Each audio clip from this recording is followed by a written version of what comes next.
Welcome to the community meeting for the City of Tallahassee Market District Multi-Purpose Stormwater Project and Blueprints Market District Placemaking Project. I wanted to bring to everyone's attention that this is an online meeting, is being recorded to ensure that we capture all input accurately. I am Dan Shear, the Design and Construction Manager at Blueprint Intergovernmental Agency, and I will be the one moderating this meeting. The three sessions this week focus on the Market District Park and related infrastructure improvements. However, I wanted to acknowledge that there is another community event scheduled for the same time as our Thursday evening session. The Great Spaces Summit Library Lecture Series is scheduled for Thursday, October 22nd at 5:30 p.m. And this event is sponsored by the Leon County Government, the Center for Active Design, and the Knight Foundation. It will not be focused on the park, but instead is more general about placemaking in the Market Street business area. This session is also being recorded and will be posted to the Market District website, and also the Leon County Library Lecture Series Great Spaces Summit will be posted to the Leon County YouTube channel sometime the following week. This meeting will last about 90 minutes, and we will do our best to include everyone's input in the allotted time, but please be aware that we will have additional webinar sessions and also the availability to contact the project team through email or phone, as well as our contact information and feedback capability on the website. Our panelists for today are Jason Smith with the City of Tallahassee Stormwater Project Manager, Sue Tansky, who is with Blueprint, and she's the Market District Project Manager, and we have Kurt Reeder and Mary Margaret Jones of Hargraves Jones Landscape Architecture, who will be developing the park concepts. Our goal for this event is to share the project information and process with y'all, the community, while also gathering important feedback from the community on the features that will ultimately be in your community park. Our format for this event is a quick presentation on the survey results and preliminary test fits of park concepts from our key team members, followed by an open comment or question answer session that will be moderated by me. It is my pleasure to introduce our panel today, who is Jason Smith, Sue Tansky, Kurt Reeder, and Mary Margaret Jones. Jason is an expert in our community for stormwater design and policy. Jason will also be responsible for managing all infrastructure related items on the project, such as roadway improvements, utilities, and parking. Sue Tansky is overseeing the Blueprint Market District Placemaking Project, and the park is a component of the overall Market District project. Kurt is a principal, and Mary Margaret Jones is the president of Hargraves Jones Landscape Architecture firm. They are globally renowned for the transformation of neglected urban sites, waterfronts, and campuses into iconic landscapes.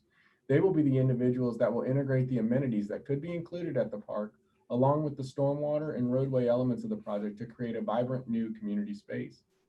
And now, a brief introduction to the project.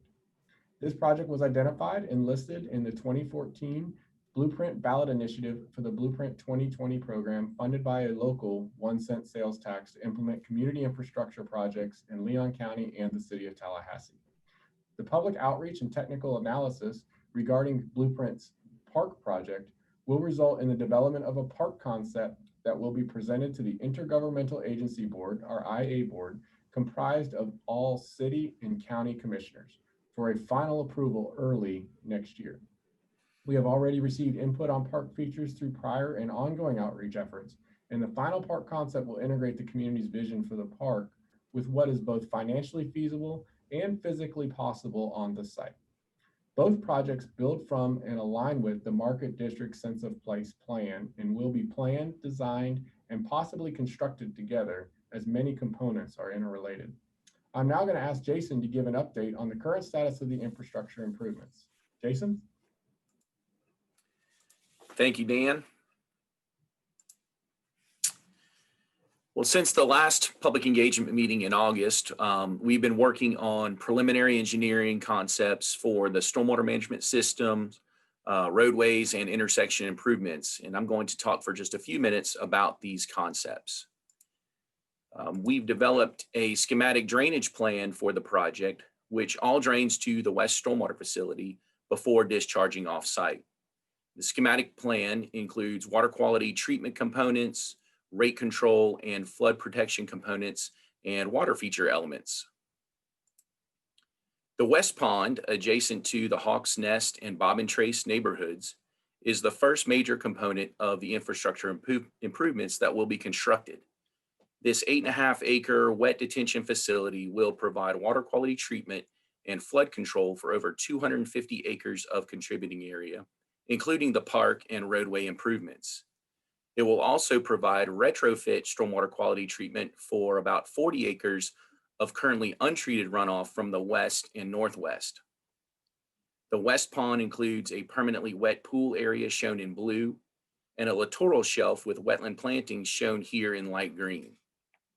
Final design and permitting of this facility are underway, and construction is slated to begin in the first quarter of next year. The East Park area will include a constructed wetland and stormwater pond amenity. Details of these two components are being determined during the programming and master site planning currently underway with the park. Preliminary engineering concepts for Maclay Boulevard and Maclay Commerce Drive have been developed, and the associated engineering report is being finalized. As can be seen here, the concept for Maclay Commerce Drive is a 2-lane divided road with a raised landscape median. On-street parking is being proposed on the north side of this roadway. Due to traffic volumes and design consideration, turn lanes are not proposed along Maclay Commerce Drive. Based on traffic engineering analysis and safety considerations for pedestrians, bicyclists, and vehicular traffic, roundabouts are proposed at the intersections of Maclay Commerce Drive with both Martinhurst Road and Maclay Commerce Drive with Maclay Boulevard. A similar concept of a 2-lane divided roadway with landscape medians is proposed for Maclay Boulevard. And just to note, I rotated this view 90 degrees, so north is to the right on this picture. A northbound left turn lane is proposed at the entrance to Maclay Hammock at Mosswood Chase, and mid-block left turn lanes are proposed at some locations. All infrastructure improvements are proposed with combinations of wide concrete sidewalks and multi-use trails that will provide interconnectivity with other proposed market district projects, such as the park and enhanced stormwater features. All these exhibits will be posted to the project website for further examination shortly following our meeting this morning. With that, I'm going to turn it over to Kurt Reeder of Hargraves Jones Landscape Architects. Thank you, Jason. Let's see this up here.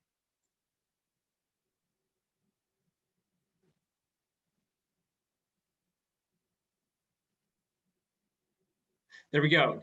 Today we will continue on with park programming. Right.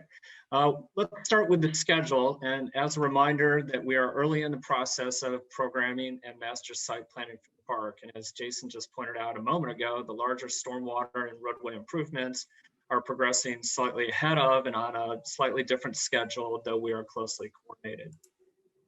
As Jason we expect to reconnect with you again in mid-December with 3 site plan concepts and through a similar set of meetings. And the goal is to return with the recommended program to be presented to the Blueprint Board in February.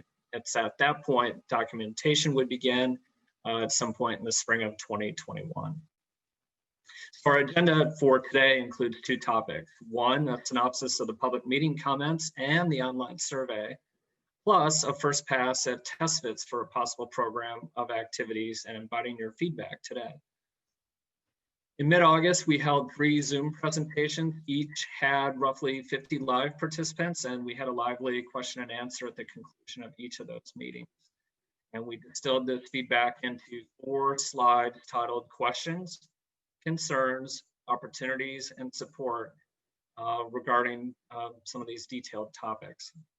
So regarding some of the questions we heard, participants asked several over the course of the 3 days regarding various topics, including Greenway along the Western Utility Corridor, which Blueprint directly addressed as not having, the planning is not proceeding and is not a part of this project. We also heard questions about traffic congestion, road improvements, and parking spaces, which the city has indicated are proceeding concurrently with the park effort. And we also heard advocacy for greater ADA and pedestrian connections across the district. finally, questions regarding the schedule and funding, all of which we responded to live during the August event. So in terms of concerns, attendees voiced several concerns about specific items, including proximity of trails to neighbors on the west end, and in particular, the aforementioned greenway alignment along the west utility corridor, not a part of this project. But also the proximity of the park to residences with regard to noise, lighting, and security, and again, vehicular congestion and parking. We also heard opinions regarding the appropriateness of bike skills course relative to the limited space available within this park boundary. So in terms of opportunities, participants noted that a market district park should appeal to a broad spectrum of users, and notable comments included making this park different from Cascades or Tom Brown Park or from other municipal parks. Comments advocated for improved pedestrian access to the park from various neighborhoods and across the district is really one of the core promises of this park. So Zoom attendees provided a number of targeted suggestions for the park, and to make these a little bit easier to consume for us today, we have categorized these according to 6 basic topics: overall, specific, structures, bikescape, vegetation, and connectivity. So using 6 color-coded topics, as I just described, that results in 6 kind of mini word clouds.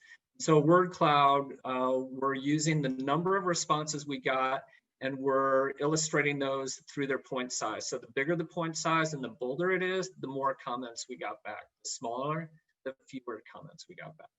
So some of these were about general advocacy for a park, while others sought to provide a distinction about specific topics.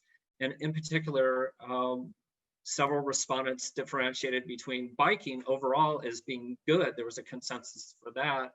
And then there were further questions about a bike park, which was had more mixed results.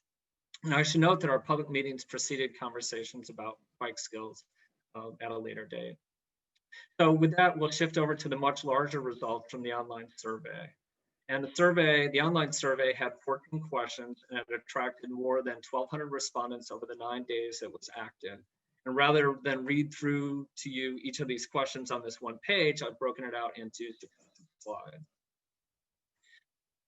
So first off, 98% of the respondents live within a 10-mile radius, with most residing in the 32312 or the 32309 zip codes, both on the north side of Tallahassee, and bracketing the park site shown here as a pink circle.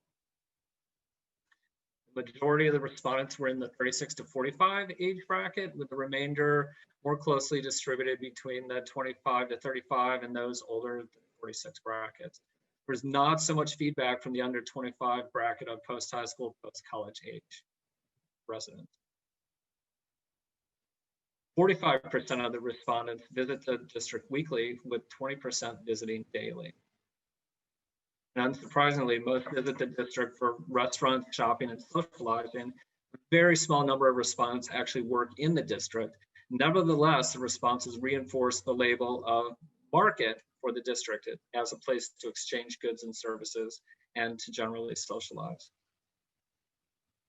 So for question 4, the range of specific reasons respondents visit the district include daily and weekly household related tasks. Those include services, self-care, and socializing with friends. And you can begin to see the great wealth of different reasons people visit the district. And most visitors to the district travel in from between 1 to 5 miles away, and those within 5 to 10 miles away. Most all drive to the market district and would do so for the proposed park. Upgraded sidewalks and bike lanes will make it easier to get around the district into the park. And one of the continuing themes of the responses has been greater connectivity, the better for the district, the better for the park, and less car focus. That said, question 6 points out that cars remain the most obvious dominant form of transportation to and through the district, with several respondents emphasizing their own current mountain biking across portions of the site, and they would expect to do so. 3/4 of respondents anticipate coming to the Market District Park with others, fewer for a strictly solitary experience. Question 8, the majority of respondents anticipate bringing their spouse or significant other, friends or children. Fewer dogs are expected to be brought, and that surprised us because Florida has a 40% dog ownership rate, and that's just above the national average of 38%, and yet 26% of respondents indicated a willingness or interest in bringing a dog here. There is an even distribution of children's ages, with 42% having no children at home among the respondents. We get to the meat of it here. The last 4 questions get into greater park detail, and they focus primarily on movement along pathways for running and walking and playing on a playground or splash pad. Results emphasize a desire for shaded spaces to gather and socialize, with a preference for open vegetated spaces rising toward the top of the list, along with shade. Specialized activities drift down the list a bit. Those include court games, public art, bike facility, and dog park and skate. The second part of question 10 asked respondents for greater specificity. So that allowed respondents to write in detailed responses. Looking at these responses as a word cloud breaks the data out into breaks it out of what I've been showing you so far as generic bar graph categories and into specific activities. And this helps emphasize through the size of the font and the darkness of the text, the frequency with which respondents favor a multi-use path, gardens, shade, event space, it's multi-use, and still more shade in the form of a structure, shade structure. Question number 11 pulls back a little bit further from the particulars of a proposed park to identify the feel of this park, with respondents' responses covering a broad spectrum of aspirations, some passive, all family and community focused. On question 12, Cascades and Tom Brown Park top the list of local municipal parks that best exemplify what the district park should strive for. And zooming out a little bit further to encompass the entire panhandle for question 13, we were surprised to see that both Tom Brown and Cascades still top the list amongst all regional parks, even once factoring in the larger golf parks. And the consensus is that the city parks have a lot more to offer than some of these larger state and more expansive federal parks in terms of activities and their upkeep. On question 13, we also asked why a particular park is favored, with attributes of these parks centered on a diversity of things to do. So responses emphasize the promise of shade and wide open spaces for any number of conceivable activities. In short, parks generally provide a compelling reason to leave your home, to see something or someone, and to move beyond the limited space of your own home, regardless of how small or big it might be, to explore something. So the final question was 14, and respondents were asked to provide additional comments, and many of the 460 plus comments provide support for the park in general. It was very clear the enthusiasm was high.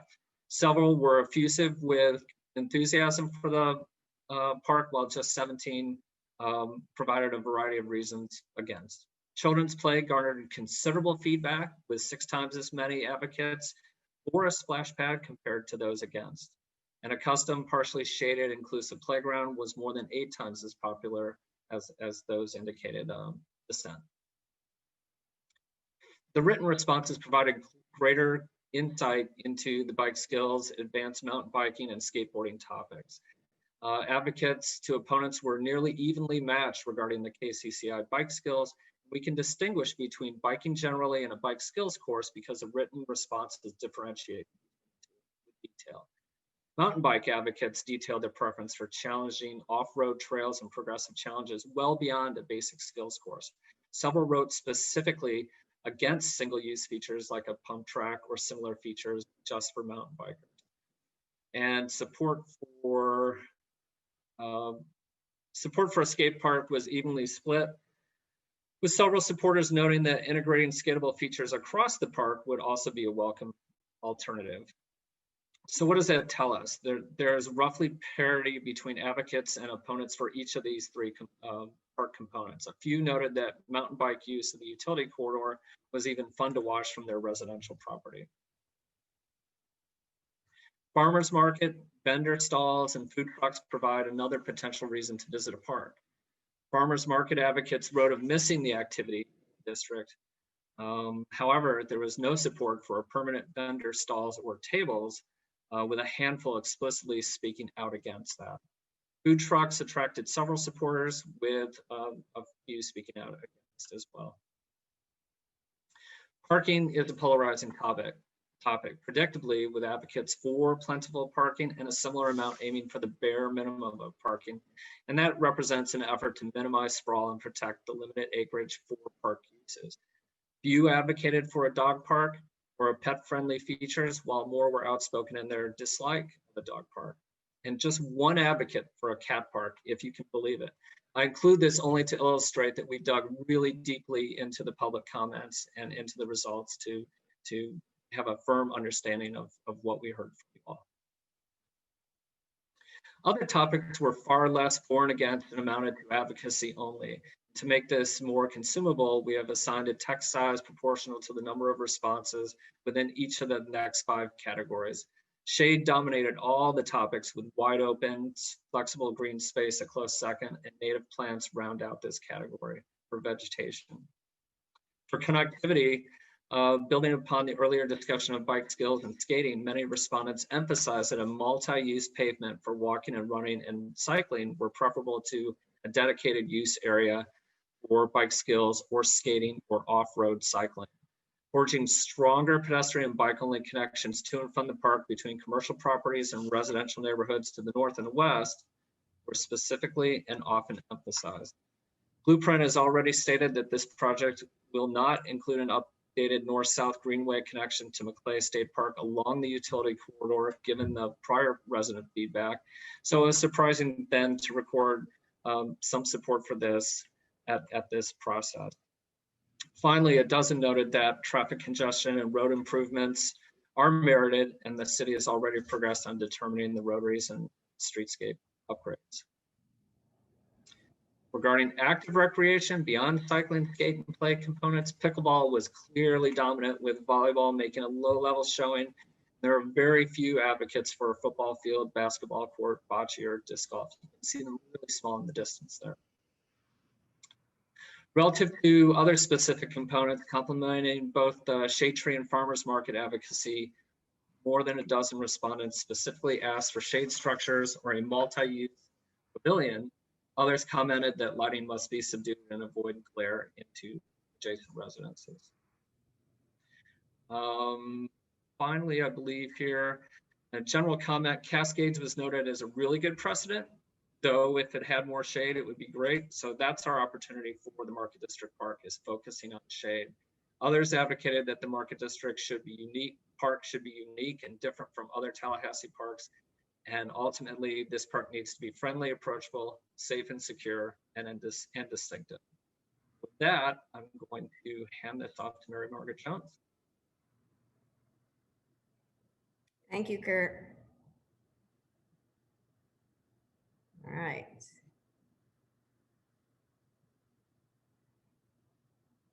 Okay, so as you can see, that changed view. Hang on. See if it'll hold this time.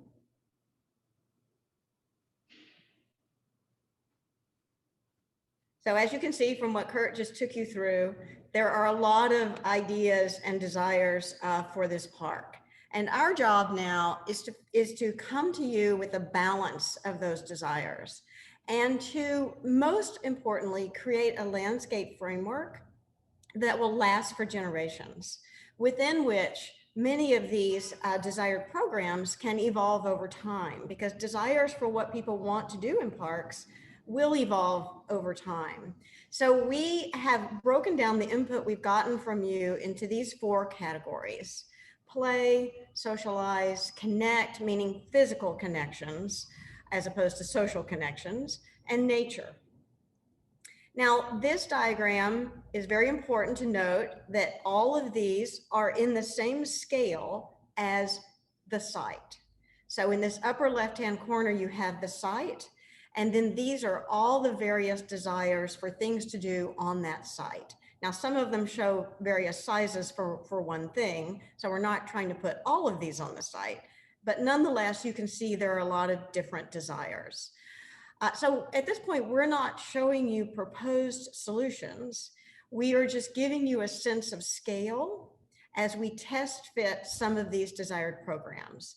And you see by color, these are broken down with play and recreational features in pink, and green designating more natural features, blue for connectivity features, and socialize in orange. Now, I will take you through these one by one so you can get a better sense of each one. So we start with playground. We heard lots of feedback about playground, positive feedback about playground. So here are some examples and the scales they would be on the site, and then pictures below of what they were like, what they are like. So I start with Scissortail Park. This is a project of ours in Oklahoma City, and you see the size landed on the site, and then you see a picture from above of lots of different play features. Cumberland Park in Nashville, another one of our projects, you see here. And then Cascades Parks and Tom Brown Park, and you see the sizes of those played areas. And notice Tom Brown, for instance, the light outline is the area of green that it also is play versus the area of actual play structures, which is in the pink. So you can see that children's play can be a substantial feature of the site and take up a substantial amount of size. There was also a lot of positive feedback about a splash pad, and splash pads can also come in a range of sizes. And of course, given the Miami weather in the summer, splash pads are a great feature for kids of all ages to cool off. So on the far right, you see our project in Denver Union Station, and you see the number of adults. Carruthers Park being much smaller. So Denver Union Station being here, Carruthers Park being just a small splash pad with a few jets of water. And then in terms of size, sort of in between Cascades Park in Tallahassee. Now, dog play. Dog play can come in a variety of types. If you look at the Bradfordville example, that's probably not what we're suggesting is appropriate here. And I would call that more a dog park for exercise and for training of dogs. And what we're talking about here for this project, especially given the feedback that we got, is more of a place to socialize with your dog and for your dogs to play, which might be smaller, like the Curtis Hickson Dog Park example on the left and that you see on the site. Exercise. Now we've heard a variety of, and I think I just said Miami when I meant to say Tallahassee. I apologize for that in terms of weather. I think they both have similar weather. We've done projects in Miami, so I apologize for that. Play, exercise.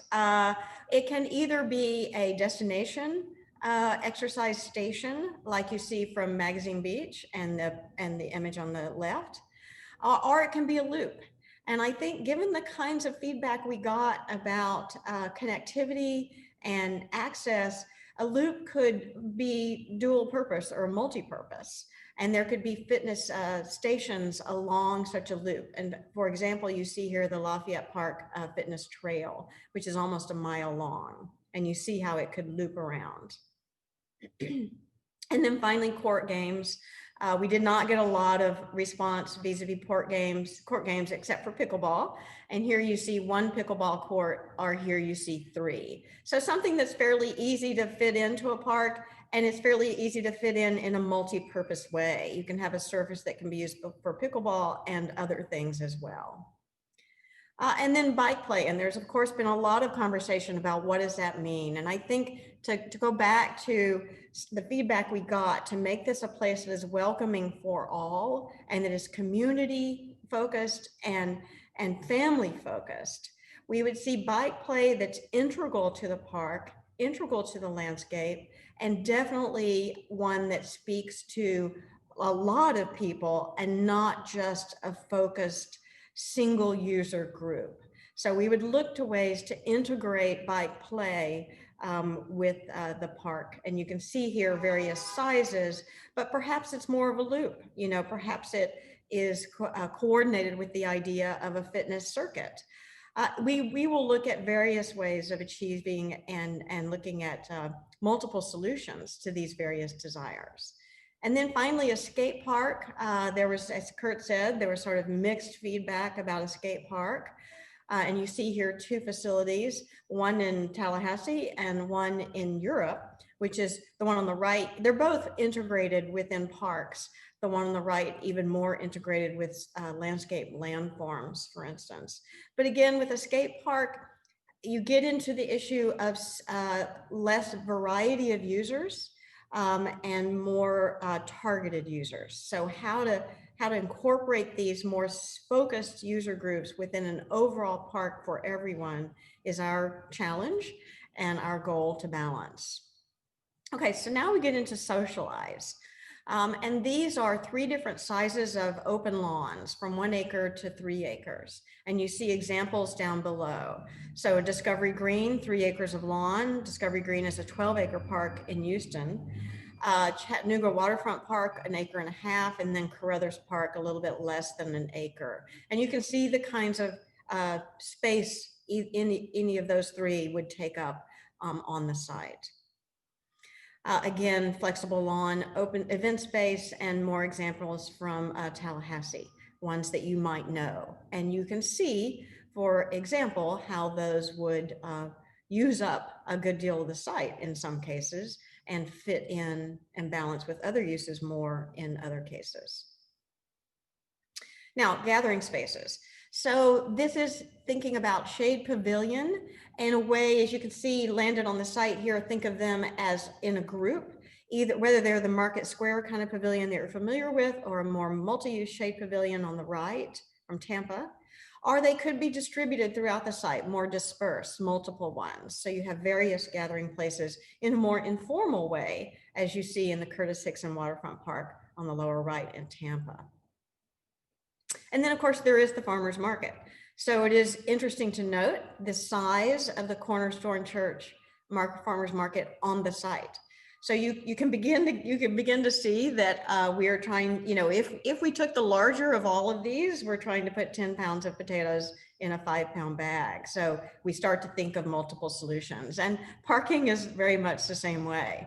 So in the presentation of the potential roadway parking, you saw these potential roadside 15 space parking areas, but you can see then on the other hand how much space 125 spaces would take up on the site. In these examples, you see that no matter how many we end up on the site, and we will be balancing what makes sense, you can see that we can design the parking in a way that makes it very integral to the park and multi-use. Now we get into nature, and really nature is what we heard the most positive responses about. So we start with native gardens, and they can be of a variety of sizes. Really, this is just a matter of how much we can make fit and balance with other uses, but it had a lot of positive response.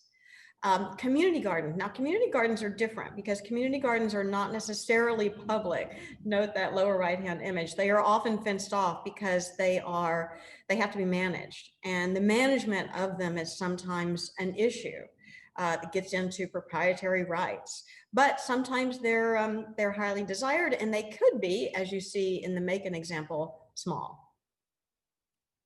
Now, pollinator gardens. Pollinator gardens could be mixed with native gardens and urban gardens, as you see in these examples. Velo Garden in Dallas, for instance, that's an urban garden in downtown Dallas, but we've used plants there that attract pollinators. And then you see in Cascades Park and Maclay Park as well in Tallahassee examples. So the whole thing could be a pollinator garden if we look to the Maclay Garden as an example at 13 acres, or they could be integrated with other features, as you see in the examples of test fits of Belo and Cascades. Wetlands. Now, Jason mentioned that on the east side, we will be re-envisioning stormwater management and wetland and making it more of an integral part of the park. So again, you see here examples of how those features can be part of a park experience, a beautiful respite within the city, also performing a function in terms of habitat and stormwater management. And you can see the various sizes. Again, the whole park could be a wetland park. So that is a good place to conclude with showing you sort of exemplary cases, I would say, of each of those. If we took each of those and sort of began to balance them with the feedback we got, you might begin to see an array like this. And you could begin to then think about how we might land these on the site. And I'll just state one more time, as I said earlier, our goal will be to find a right balance and a right fit, and to create a park that is open and welcoming for everyone, but has features that will activate and make this park safe and lively. So when we come back, as Kurt mentioned, we will show you an array of options. We will show you a few options, and we might show you one that is more nature focused. What if we made this park mostly nature focused? And by the way, I forgot to mention earlier, shade trees. And that actually came up the most almost of anything. And you see just how much we could make this whole park shaded with trees. So we will come back with this array. As I said, one might be more nature focused, one might be more recreational focused, one might be more social focused. And then we will show you some hybrids, which will ultimately be the most likely place we will all head toward a balance and a synopsis and a hybrid solution. So with that, I turn it back to Autumn. Thank you. That was a great presentation, Hargraves Jones team. I appreciate your professionalism and your skills that you bring to this project. It's been great working with you guys so far. So I just want to summarize the presentation that they gave to us today. It really illustrates our process for considering each of the suggestions that our team heard from you, the community. And we heard from you in August, we heard from you from emails in July and throughout, even as early as last week. We're still getting emails from everybody, and that's a great thing. Keep them coming. But this presentation serves as a record of the data that we received from the survey results, the questions and answers we had through that process in August. And then it shows Hargraves Jones' work in September to fit the elements that were suggested by the community onto the site. This has helped to focus our attention on which landscape types and park activities may be a good fit for this future park. Moving forward, we expect to have 3 to 4 concepts that will accentuate the different program mixes, like Miss Mary Margaret said, and you'll consider those at the next public outreach. And then we'll continue to refine into likely this kind of different hybrid concept, maybe multiple concepts as we move into early 2021. And our goal is to present a recommended concept as a result of all of the work that we've done thus far, and we'll do this winter into this recommended concept that we'll present to the IA board likely in February. And then when we get the direction from our intergovernmental agency board, which is the joint sitting of the city commissioners and the county commissioners as one body, we'll then move into our design documents in the spring of 2021. So Dan, I know we probably have some people that have some questions for our project team, and I think we're ready to transition to that Q&A session. Thank you. Thank you, Director, and thank you all our panelists for the great presentation and record of our feedback to date. I do see some attendees have already figured out how to raise their hand in the chat panel, and we'll go through that here in a few moments. But I also wanted to encourage everybody to please visit the website, https://tallahasseemarketdistrict.com for additional information. And as you said, Director, let's get started with the comments and questions. We have the project team assembled and are glad you all joined us. We are eager to hear your questions, comments, or ideas, and we ask that you keep your comments brief so as to give everyone an opportunity to be involved. And also please remain muted unless recognized by the moderator to avoid audio issues for all our participants. In order to give everyone a chance to be heard, we have a couple of ground rules. Number 1, please keep it civil. And number 2, please keep it to 3 minutes or less. Please be sure to click the participants button at the bottom of your screen and use that raise hand function to let us know if you'd like to be recognized. We'll do our best to keep track of in the order of the folks that are raising their hands for comments, but please be patient as we try to incorporate everyone's input. If your question or comment needs a more detailed response, we may ask you to leave some contact information so that we can answer your question completely and provide you with all the details needed. We will continue the conversation with you offline, but we will also be sure to post that online on our website for the benefit of everyone in the community. So now I see Ms. Deborah Crowder has her hand raised, and I'm going to bring you into the session, ma'am, and you're available to unmute and begin the discussion.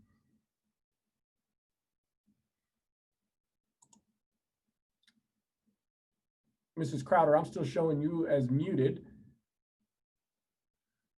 There's in the lower left, at least on my screen, there's a mute and unmute button. If you could find that on your screen and tap that. There you are. Hi. I live in McClay Hammock, and by and large, most of our residents that live over here are very excited about the park. We have concerns about how the park boundary that is in our neighborhood is going to be handled, because we've got 20 or 30 or so residences that their back is going to be right there at the park.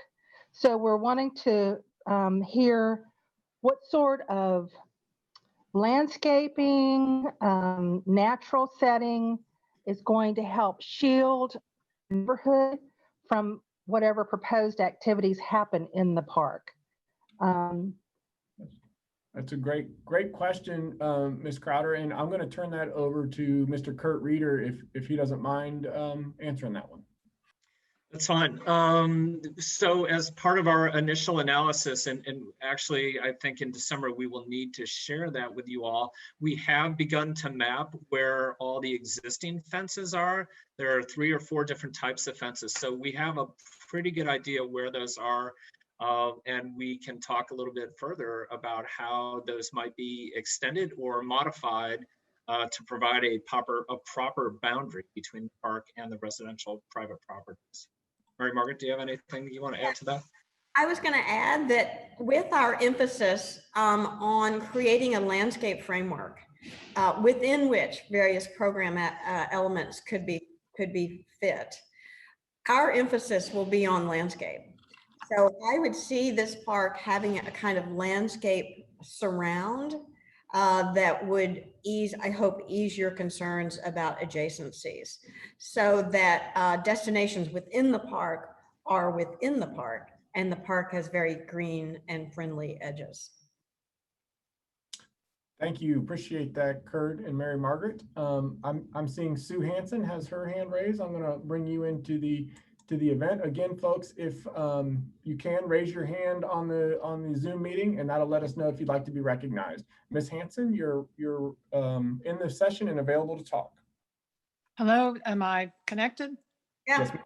Okay, good. I have several questions, most relating to the concept of the skate park and the bike park.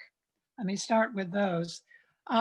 Initially, when Miss Mary Margaret, when you were speaking, you had addressed, I think, that the survey results on the skate park were mixed. And I know that the results said it was either the skate park, only 13% were for it, and the bike park, only 18%. It doesn't seem correct to say that's mixed. It's more the vast majority were not in favor. Second of all, about the bike paths, I'm wondering about the multi-use idea. Would the paths be open only for walkers and bikers alike? And is that not a danger to seniors? You want to address those and then back, or do you want to go ahead? Well, let's do well, Okay. I'll just add my second 2, and then you can address as you like. Okay. Addressing the parking, I see that as a big difficulty. Apparently, this park is going to attract many more people. I live in McClay Hammock. We are going to be most impacted by this park in terms of noise, traffic, lights, etc. We're a lot of senior citizens who just want a quiet nature place to walk. It occurred to me that parking could be helped if it could be afforded to have, and there's small ground space, a parking garage kind of idea. Has anyone considered that? Is that at all feasible? That's my question there. And finally, for the East Stormwater facility, that's such a beautiful pond, in the future, will it have to be fenced off as it still is now, or not? Okay, Okay. that's all I had. Thank you, Mrs. Hanson. So I just want to reiterate, make sure I understood all three. I think you have three specific questions, and they'll go to different folks. One concerns with the bike skate park and also the path sharing usage, and I'm going to ask Hargraves Jones to address that in a moment. And then you had concerns with parking and how we're going to facilitate that.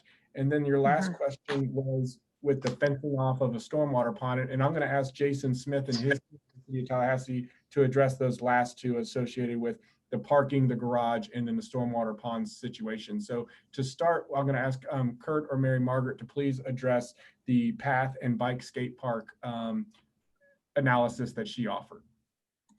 Let me start because I may have, it may have been confusing the way I addressed the percentages.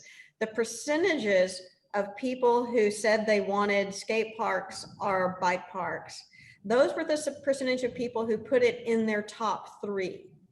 So other people may have had it, but not in their top three. So that 13 and 18% respectively were the people who put it in their top three.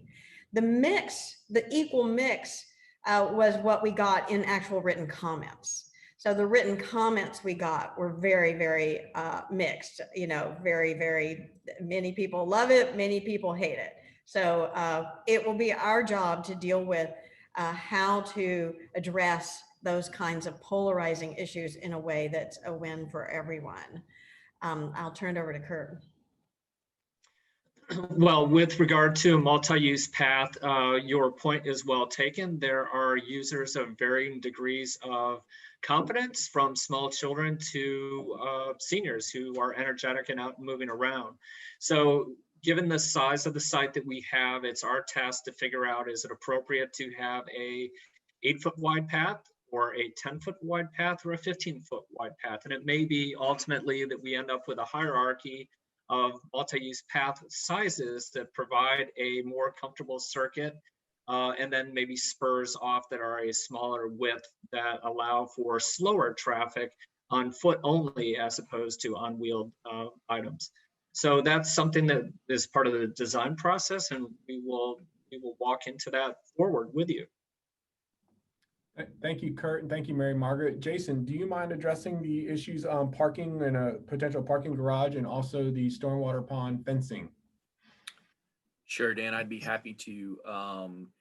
Think that Mary Margaret and Kurt both mentioned in their presentations that parking is also a very polarizing issue. There are lots of folks that want lots of parking, and then lots of folks that want lots of open space as well. And so that'll be an additional challenge, and something that has been on our radar since the very beginning, is how to adequately and effectively and efficiently park the park. That's a term that Kurt taught me a few weeks ago. And so I don't know that we've necessarily considered a parking garage per se, but parking is definitely in the forefront of our mind, and will be something that I'm quite certain Kurt and Mary Margaret will include in the concepts that we bring back in December. With regard to the East Pond, it is definitely our desire and intention and plan to not put any fences around any of the proposed stormwater ponds or water features. That has to do with steepness of side slopes. And I think we mentioned in one of our previous presentations, the existing East Pond and the Central Pond before we filled it in were an older design, and those were built quite some time ago. And the steepness of those side slopes required fences, but that's not being proposed for any of the ponds or water features or the constructed wetland even. Thank you, team. I appreciate that. I see Mr. Matt Burke is next, and then followed by Mr. Eric Katz. So Mr. Burke, I'm going to bring you in, and if you want to unmute, you will be live in the session. All right, you guys can hear me? Yes, sir. Perfect. So I just wanted to also address the skate park. I am probably one of the strongest proponents for the skate park that you will come across here in Tallahassee.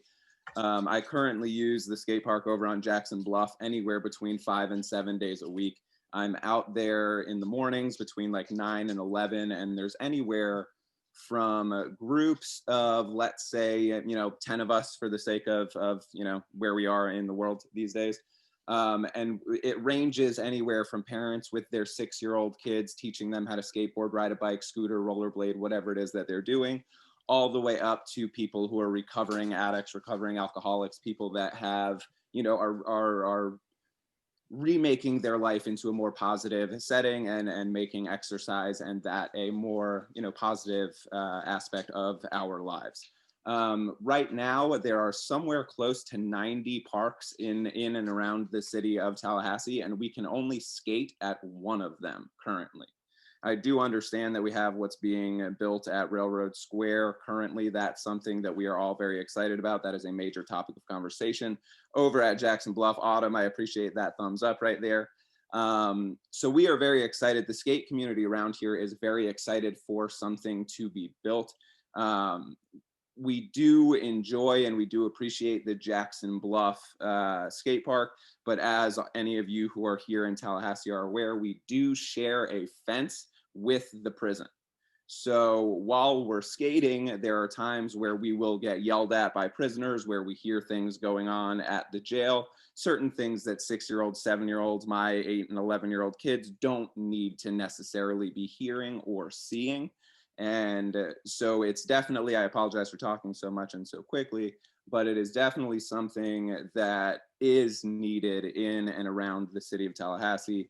Jacksonville Beach has some phenomenal skate parks down in the Tampa and Orlando area. They are packed with skate parks. And around here, we've literally got nothing but Jackson Bluff. And personally, I think that needs to change. I think that if we were to look at all of these other cities who are investing in skate parks, there is a huge, huge positive impact that those parks do make in their communities. And I think that Tallahassee growing the way that we are growing right now, we need to stay in the right direction and give kids and adults more of an opportunity to pursue activities that aren't basketball, football, soccer, all of those more group sports, and give us somewhere that we can go safely and cleanly and be able to enjoy what we enjoy. Thank you, Mr. Burke. We are noting your rabid support for another skate park, and I appreciate you acknowledging the other Blueprint project that Sue Tansky is actually the project manager on of our skatable art project off of FAMU Way down near Railroad Square. So that's a very exciting project for us as well. And hopefully next summer you'll have another facility to enjoy. So noted your support of the skate park. Kurt, did you want to add anything to that? No? Okay. Good. Appreciate that. Thank you, Mr. Burke. Appreciate it. Yes, sir. Mr. Katz, I'm gonna bring you into the session here. Hit the button. Whoops. I actually hit the wrong person. Hold on one second. Good morning, this is Eric. Eric, are you there? Yes, can you hear me? Yes, sir. You're good to go. Thank you. Okay, good morning, everyone. Thank you for your time. I just have some numerous comments. I am part of the Knight Creative Community Institute volunteer group. I am a resident of Midtown, so I'm not too far away from the space. Just have some numerous comments I'd like to make. First, very pleasing to see complete streets features being added to the frame of the park. The roundabouts, shared paths, on-street parking, and medians are going to help provide traffic calming. It's going to make it an aesthetically pleasing space that'll really flow well into the space, so I applaud that. In regard to the survey results, it was great to see a lot of slides in favor of more bicycle pedestrian connectivity. As I'm sure we all know, this is a community that is a fan of bicycling in all forms, whether it's mountain biking, road biking, commuting. It's a very popular space. And if you review the city and Leon County's current bicycle pedestrian master plan, you will see that the Market District space serves as a future or will be a hub of activity. There's already a transit stop that is in that space, and this will be a place that will hopefully encourage multimodal accessibility into this future community park. So why not further celebrate that? Why not further encourage the Tallahassee community to use biking and other forms of transportation to come to this park, leave the park, and enjoy the park space? So I just want that to be noted. in regard to all of the favorable results in regard to bike ped connectivity, particularly slide 14. I also would like to see that much of the survey results showed a favor towards looking at Cascades Park and Tom Brown Park for examples as what the Tallahassee community already likes.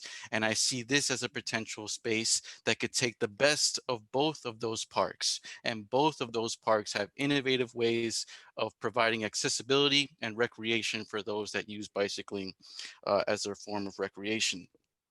So I would like that to be noted.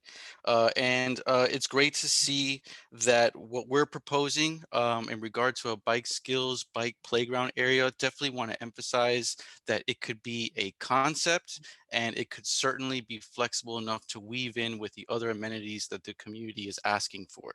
So certainly in favor of having either a delineated space for bike play or a hybrid, which I think also will probably be the best final version of what the park could look like, something that is able to attract all forms of multimodal access, but bicycling being a big one. And that's whether it's be commuting, uh, road biking, or mountain biking. And those are my comments. Thank you very much. Thank you, Eric. I appreciate that. And we acknowledge your support for the biking community. And I think, just looking at the presentation, you saw that that was community-wide. And I think we've hired the right firm in Hargraves Jones, that they're going to do a great job interweaving all these competing and complementary ideas into a multifaceted facility. And I think we heard that loud and clear in their presentation. And Kurt, or Mary Margaret, did either of you have anything to add to that?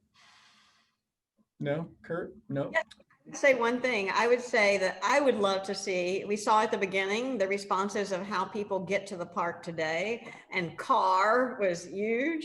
I would love to see at the end of this project, after the park is built, I would love to see car smaller and bike bigger. Us as well. I think we may see that too with all the facilities that Jason's team's adding in terms of sidewalks and multi-use paths that will allow people to connect to this in multi ways. And right now you pretty much are limited by car from someone who lives in that community. So I think we will see a shift, and that would be impressive. I just wanted to stress, we still have about 30 minutes left. The project team is committed to staying here until 11:30. Right now, I'm seeing no other hands raised in the chat. Oh, Mrs. Mary Catherine Lawler and Mr. or Mrs. Calder has raised their hand, so we will move into them. Thank you for that. And again, just 30 more minutes, and please do raise your hand if you'd like to be recognized and add a comment or have a question for the panelists. Mary Catherine, I'm going to bring you in right now, and if you unmute, you'll be live in the session. There you are. Hey, I wasn't going to say anything because I put a comment in the chat, and I just want to thank you all very much for this presentation. I really like the overlays, but I feel like we've had two different demographics speak. So I'm going to speak for the parent demographic. I think the younger professional demographic speaking, as well as the retired demographic, those are very important. And the park needs to encompass all age groups.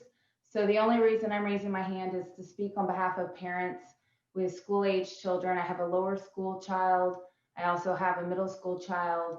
And what I would just say is parents who, we have activities in the area.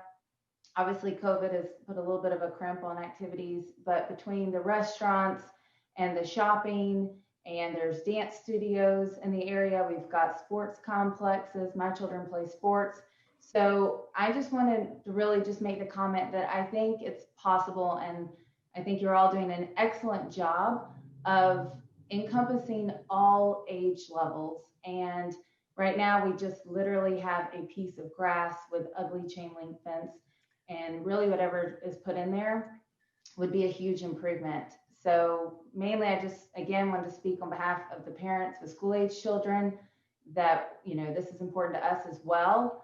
And then also just saying thank you so much for all of your hard work and time. I really appreciate it. Thanks. Thank you, Mary Catherine.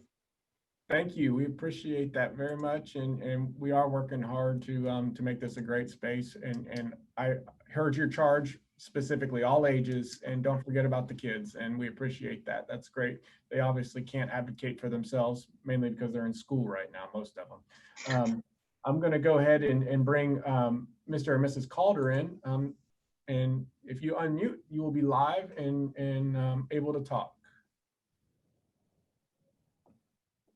I see you unmuted. Are you there?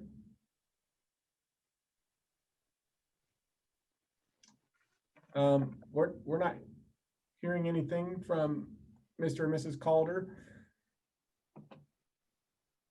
If you're having audio issues on your side. There's no other hands raised at the moment, so we can give you some time to work through that. But I just want you to know we are not hearing you.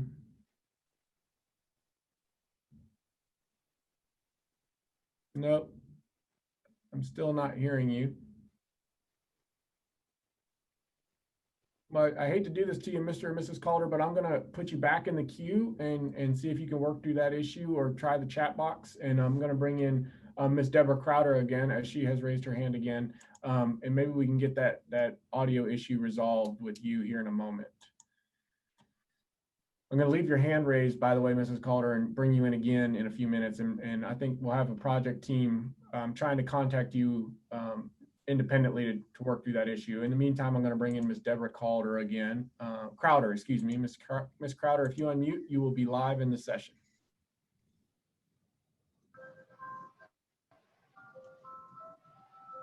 Ms. Crowder, we're hearing you. Yes, I'm here. Okay, Ice great. cream truck. That's okay. When I was reviewing the information that y'all sent out via email, I noticed that there was, in one of the concepts, there was a model boat sailing mention.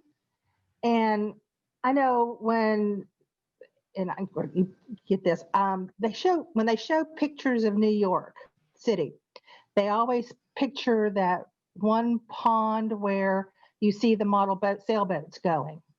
And I was wondering, have y'all thought about doing that, something like that, as in being incorporated on the East Pond? Because I've seen a couple of people on Lake Ella with the boats, but I thought, it's kind of a neat concept if you had a facility that could incorporate that up on the north end of town as well.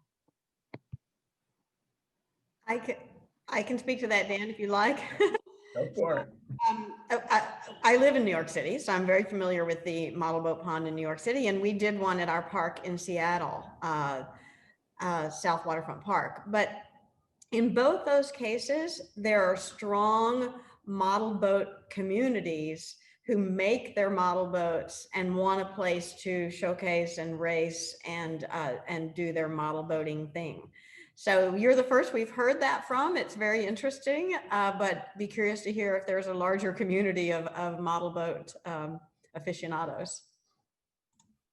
That unique indeed. Thank you, Mary Margaret. And obviously a cool thing. Maybe it is something we can incorporate. I don't know, but that's really a good idea. And I'll be honest, that's the first time I've heard that comment as well, Mary Margaret. So that's great. Go ahead, Director Calder. Yeah, I just want to give Jason a chance to speak to the water issue with the stormwater, as those are active stormwater ponds collecting runoff and things like that. Jason, Yeah, sure. Thanks, Autumn. I think that's a great point that we always have to be cognizant of. These are stormwater ponds. They're not freshwater ponds. They're not lakes per se. So there's always a health, safety, and welfare issue that would need to be considered with any type of potential activity near a stormwater pond. So may not be feasible in this situation. Yeah, I should have noted that. Both the cases I cited, those are separate potable water ponds. Right. And they're fairly small.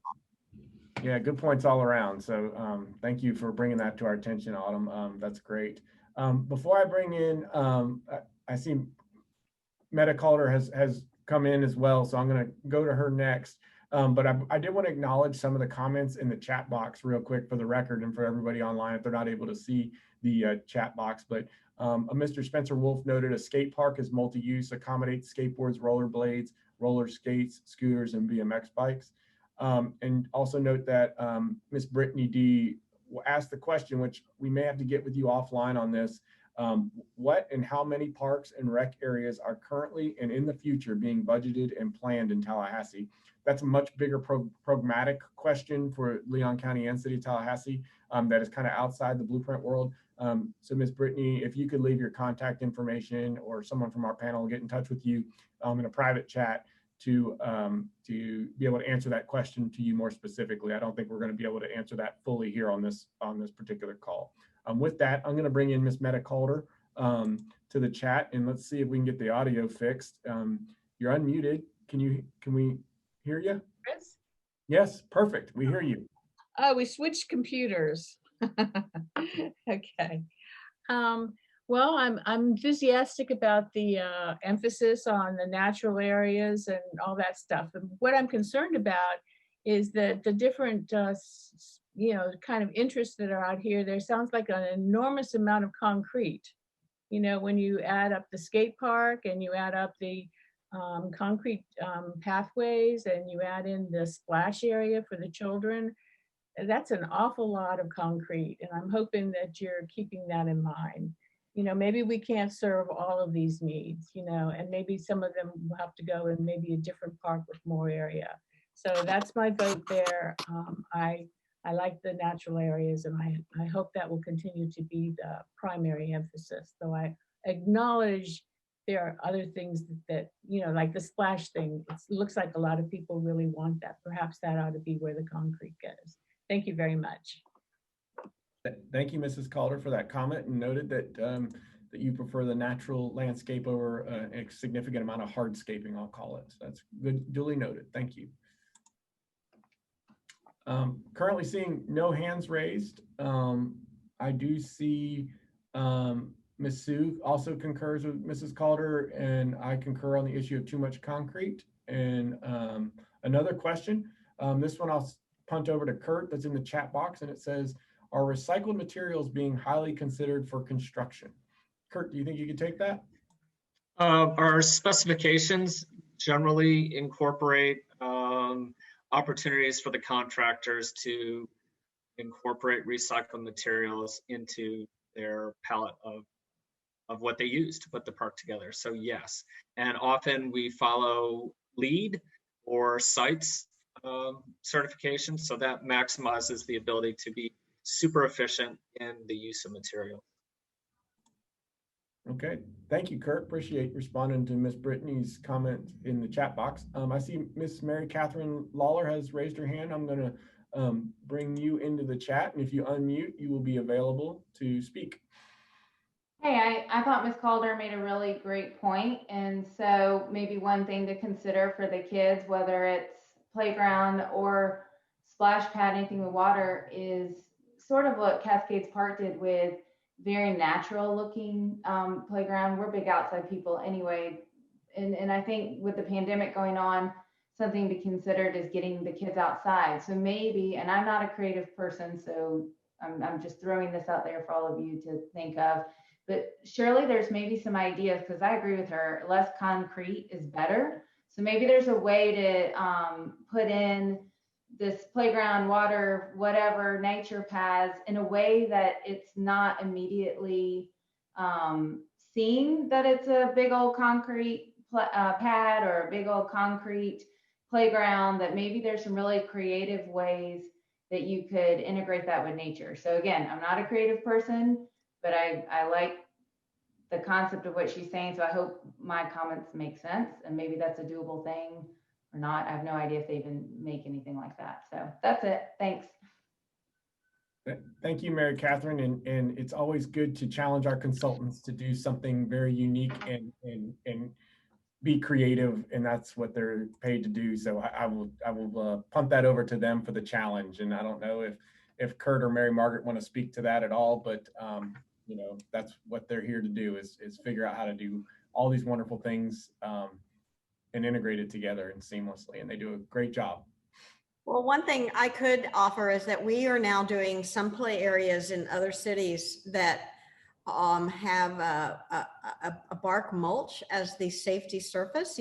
Play areas have to have a safety surface for cushioning of falls, but that doesn't, so that's definitely not concrete, first of all. it can be the rubberized, but the rubberized has a lot of issues. So we are finding maintenance issues. We are finding that in some cities we're using bark mulch, which is a very natural feel in play areas. And that can be the case for paths as well. They don't have to be concrete. So we will be looking at ways of minimizing, I can assure you, minimizing paving in the project. All right, thank you, Mary Margaret. I appreciate that. Again, we have about 20 minutes left. I see Miss Sue Hansen has raised her hand again. Oh, and then it went down. So, oh, there it is again. All right, I'm figuring out Zoom as fast as I can. So here we go. We'll bring Miss Sue Hansen back in. And then I see Miss Brittany D has also raised her hand and she'll be next. Miss Sue, you're in the room. Oh, thank you again. I meant to send a chat, but then I went to mute. Anyway, raised my hand. I just wanted to very strongly second the idea of the bark mulch in place of concrete. I think that's a fantastic idea for both playground area and paths. As long as they're not cutting down extra trees to do it, if they're taking the bark mulch from already established lumber supply. That's my comment. Thank you. Well said. Thank you. Thank you, Miss Sue. Let's see here. I'm going to bring in Miss Brittany. You're available to unmute and join the conversation. Can you hear me okay? Yes, ma'am. Okay. I totally understand the idea of people picturing a concrete jungle with wide paths. As someone that has kids, that we have been in a lot of parks with a lot of paths, it is nice to have something flat that you can use a stroller, that you can use a scooter, that you're not hitting rocks and you're not hitting tree stumps. And when it rains, that you're not tracking mud. So it is nice to have paved in some way areas for inexperienced riders, little kids that are learning to go use these paths, as well as people, with a walker or things like that. And as far as bark goes, I've seen the tires be used. I have a love-hate with it. I love that it's natural material, but also having kids that have used bark playgrounds, it gets in their shoes, they get splinters. It's not the funnest to land on. Well, there's not really anything that's fun to land on, but it's just one of those things that I don't know if there's something better that can be done. I don't know. So that's just my thoughts. If I could jump in, Brittany, the product we're talking about that Mary Margaret mentioned, it's highly processed. It's not your garden center variety bark mulch. It's very processed and soft and compactable. And Ashley Edwards, who's the Director of Parks for City of Tallahassee, would also like to chime in on this. Hi, thank you, Dan. I wanted to just really quickly throw in a comment about the playground surfacing. We have actually started using an artificial turf product that looks like grass. It's called Forever Lawn. It's wonderful. It is what we would recommend. It actually saves tons of maintenance time for us. It's long lasting and it's durable. We do have this in several other locations in our park system. The rubber mulch that we have at Tom Brown Park has not proven to be effective, and we're actually trying to phase that out. Obviously, we use some wood fiber, material under a lot of our playgrounds, that is very labor intensive to maintain, and it has some of the other issues that some of your speakers have mentioned. Our preference, and there is an additional cost to it though, is the artificial turf grass looking surface under that. You can see that at the new playground that we have at Tom Brown Park.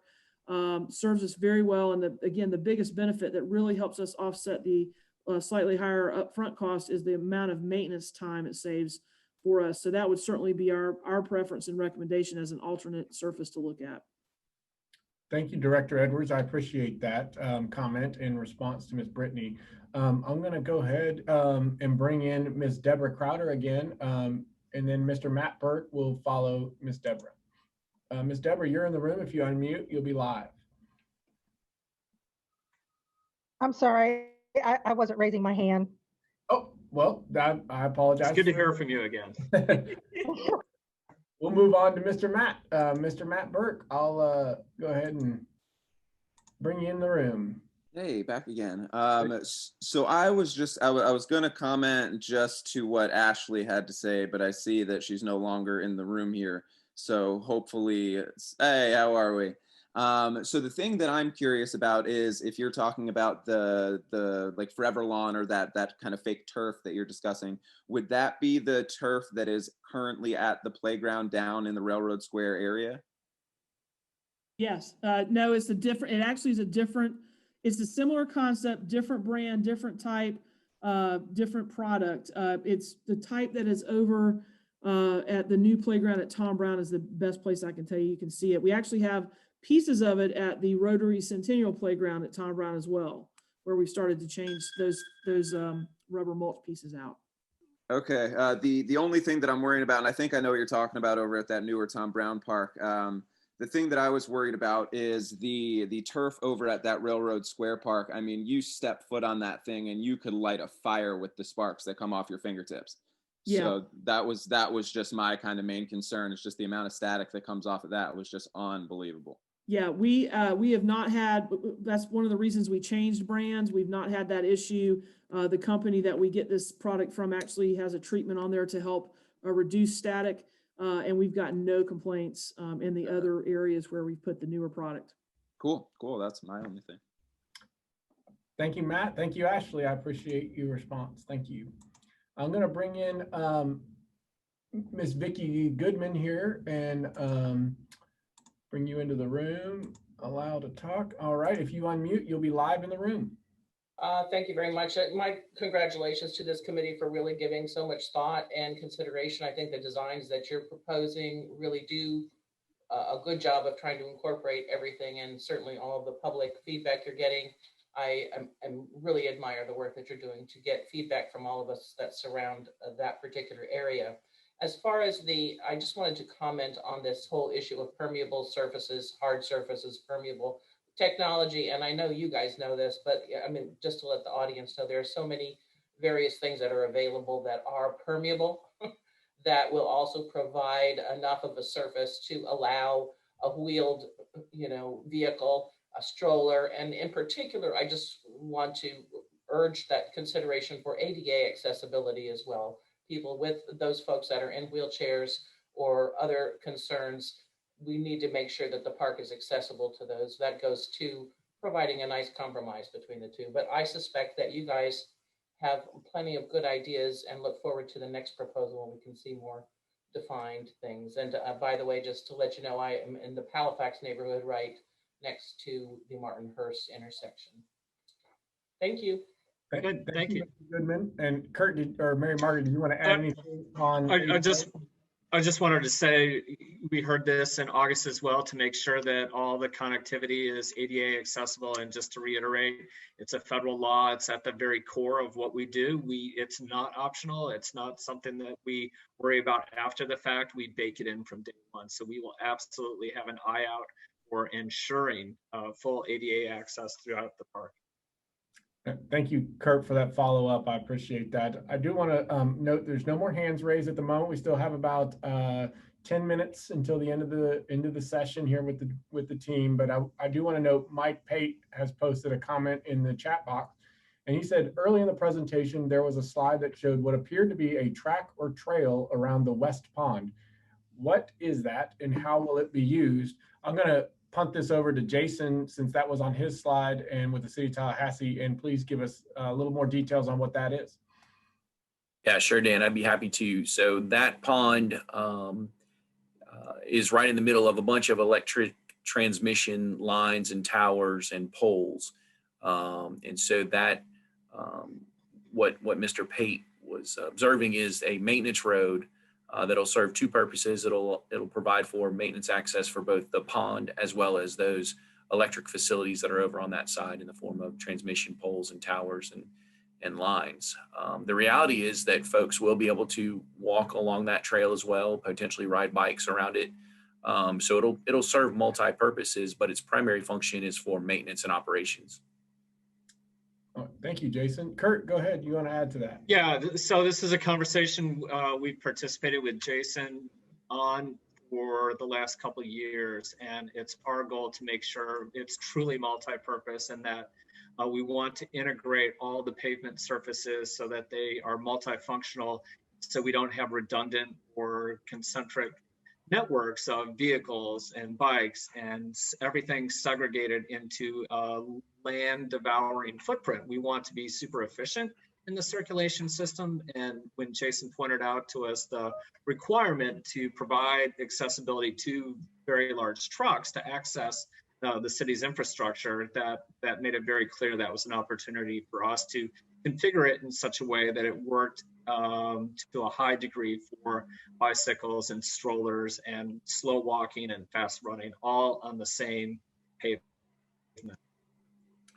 And I'll just add to Dan, the vehicular access will be restricted just to maintenance and operation vehicles. It won't be open to the public. Right. Yes, thank you. Appreciate that. No vehicles on the trail in the park. Correct. Might be tough to keep the teenagers in their golf carts, but we'll see what we can do about that. I did want to note that a question was asked by Ms. Daly. Is there a link to the presentation? I wanted to note that this will be posted to our website, and Susan Emanuel, our Director of Communications, put that in the chat as well, TallahasseeMarketDistrict.com. But all these presentations will be posted, and the recording of that presentation given by our panel to the website as soon as we can get that synthesized and formatted to get on the website. So it'll be available real soon. So, and again, we will have 2 more sessions this week. And those will also, that recorded presentation will be replayed at the beginning of those sessions, and we will kick into the question and answer just like we're doing today on those future sessions. So please note that. Also, no hands currently raised. I am noting some more chat comments. Ms. Brittany said, are surrounding businesses excited or concerned about the traffic that this park will bring? Jason, I'm gonna, if you don't mind, put that over to you, since that has to deal with infrastructure, I think, more than anything. And if you've heard anything from the surrounding businesses related to the potential traffic that this park would bring. Dan, I'll answer that as best I can. Obviously, I can't speak directly for business owners in the area, but I can tell you the feedback that we've received has been predominantly positive. There, like everybody, there are concerns, just like folks in McClay-Hammock and other adjacent neighborhoods have some concerns. Some of the adjacent business owners and operators have some concerns as well, primarily about parking. Parking has been the big issue there. So, but for the most part, we've received a lot of positive feedback from adjacent business owners. Great, thank you. And just Dan Shear speaking here, I have no experience, but businesses typically like additional traffic that drives by and could patronize their business. So I'm sure that it's also a welcome attractor in certain respects to those service industry that Kurt talked about, specifically restaurants and goods and services being served in the Market District area. So any attractor, I think the businesses would support as long as it's well planned. And I think that you see here that our team is doing a great job planning this project. Again, no new comments that I'm seeing. And whatnot. I did get a message that maybe Sue Tansky could speak to the area businesses that she spoke with and provide a good answer on that. Sue, do you want to speak in on that at all? Thank you, Dan. I have been out in the Market District area handing out pamphlets and posters, and the folks I've spoken to have been very welcoming and they're excited about the project. So I haven't spoken to anyone that is not pleased with the project. I can't say I've really spoken about traffic. I've had one person concerned about turning onto one road over by McClay Commerce Boulevard. But we talked briefly about the roundabout idea, and I told him that we would be back in touch about that as the design proceeds. But all the business owners, everyone's been very pleasant. This has been a wonderful project to work on. I enjoy the communication, and I look forward to, as this continues, and to see where it evolves. So thank you, everyone. Thank you, Sue. Appreciate that response and follow up to Ms. Brittany's question. I do want to note, again, no hands currently raised for comments. We have about 5 minutes left in the allocated time for our team to be on this call. So if you do have a comment or question, please put it in the chat, or feel free to raise your hand and verbalize that to the team and engage in our conversation. I'll go ahead and see if Director Calder in this little gap here has anything to close us out with related to Blueprint. Thank you. I was just sitting here kind of thinking about something that's kind of struck me as we've gone through the last hour and a half, is that you know, I really appreciate the comments today and the folks who participated last time in August, and then also in this week's sessions. And how that really translates into, you know, people kind of in the car or on the train with us as we move through this process. And you know, we're getting closer to the finish line, but we still have a ways to go. And I think, you know, today was all about, you know, presenting the data and what we heard. And the next step is going to be really synthesizing that into a lot of different ideas and concepts for the park. And we appreciate everybody kind of staying on that train with us. And I think that your participation in this week's activities, as well as any other future public engagement, gives the reveal of what other people are thinking about this park, you know, and you might find that your views are similar to what other people, and so in some cases opposite. But I think at the end of the day, we're gonna end up with something that's the best balance.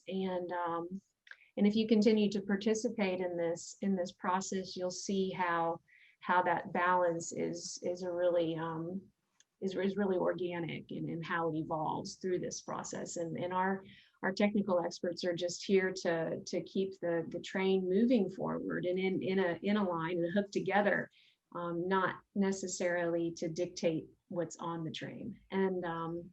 And so I just was kind of observing that and appreciative of everybody's involvement today and last time and next time. Yeah, that's it really. Yeah. Thank you, Director. I do note one more comment from Mr. Mike Pate. The KCCI project team has worked closely with area businesses as well. And as we develop the bike park concept, they have been very supportive of our bike park concepts and the Market District Park concepts as well. So thank you, Mike, for adding that feedback and further clarification to Ms. Brittany's question. Seeing no other hands or additional comments. Oh, excuse me, as I say that, Ms. Brittany chimed in again. Is it hard to separate what you all want to see in the park versus what the community desires? Well, I'll chime in. This isn't our park. This is your park. This is the community's park. And I think you heard the director kind of talk to that. We have no agenda. We have no desires. We want to implement what you all want and what our IA board directs. That's within budget and within the site constraints. And that's our charge to the consultant team and our entire team. But that's why we're doing this. It's candidly, this is about you and what you all want to see. And we're going to do our best to integrate all those topics and subjects into this park as best we can, present multiple concepts for folks to digest on and vote on, or pick certain parts of different ones and put together. And that's Hargraves Jones' challenge. And but again, we came in with absolutely no other desire than to see a park from a Blueprint infrastructure project team. And so we're excited to work with you to implement this cool and amazing community feature. So hopefully that answers your question. And I don't know if anybody else has anything to add associated with that, but just speaking from Blueprint's perspective as the design and construction manager, I think Director Calder said it the best. We're putting the train together and the pieces you want, and our consultant team's just going to carry that train forward. But you know, you all add the cargo, what you want on that train, and we'll get it to the station. You know, we don't have a concept yet, you know, and I know it's great to be able to point and say, I like this, I don't like that. What a concept can give you that platform for immediate feedback, but we're kind of in that awkward teenage phase right now. We don't quite know. And I mean, we're still kind of working through the comments and getting there. The next phase, the next public engagement, I think we're going to have a little bit more meat to be able to chew on. All right, Kurt, thank you. Market, you guys want to add to that, or are you good? Agreed. Yeah, now comes the fun part. That's right. Yes, and so with that, I'm gonna work on closing it out. I got 11:30 on my computer, so I just wanted to thank you to everyone who took time to participate. We have received great feedback, which has always helps us develop a project that reflects the community's wishes to the best of our ability. And remember, we will post the Q&A to the website under the frequently asked questions tab.